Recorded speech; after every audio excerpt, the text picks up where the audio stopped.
Урматтуу Кыргыз Республикасынын жарандары, мен ушул 19 күнү жениш күнү менен куттуктаймын.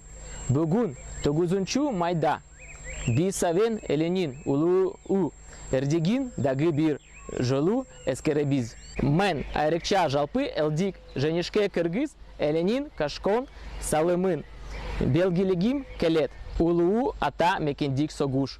Учурунда 365 миңге жакын кыргыздар мобилизация ланып, 115 миңге жакын адамы курман болгон.